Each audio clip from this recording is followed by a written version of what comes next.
As I've said many times before, budget-priced platformers of all sorts can be found in abundance on the Switch, and that makes for a pretty crowded space where you need to put in extra effort to stand out.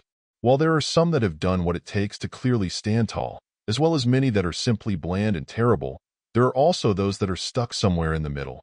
Mechanita, despite having some positives, falls somewhere in that mid-tier, failing to truly impress, but working reasonably well enough to avoid being written off entirely.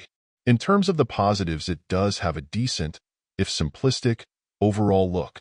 Your character's quasi-steampunk aesthetic is at least different, and comes through pretty well even in a simplified pixel art form. The layered city backdrops also show some care, and at least help to make the game more visually distinctive, something budget titles don't always take the trouble to accomplish. While you do have a gun, this isn't a platform shooter, it's instead primarily used for stunning your enemies, which you'll then use as tools to help get you around, whether simply as a step, as something to bounce off of, etc. Where the problems start is that in terms of the overall feel, the gravity seems to be particularly strong, and it takes a little getting used to. Rather than having anything resembling a floaty jump, it feels like you drop more like a rock, and it's just a bit odd since that's unusual for this sort of game, even ones meant to be challenging. Whether intentionally or unintentionally, at times this can make judging what would feel like normal jumps tougher than usual.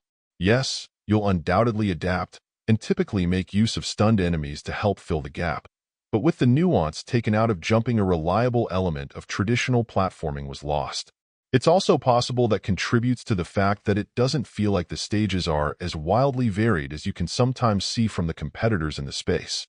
In the end, while this isn't by any means a terrible budget platformer, it also doesn't quite stand out as one of the better ones available on the eShop.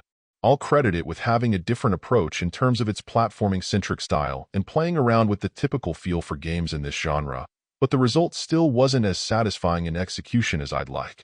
If you're game for something that does things its own way, but keeps it simple as a whole, you still may find it to your liking. Overall, my final score for the game ended up being a 6.4. And if you're interested in picking it up, it's currently available on the Switch eShop for $4.99. Thank you for taking the time to listen to this review.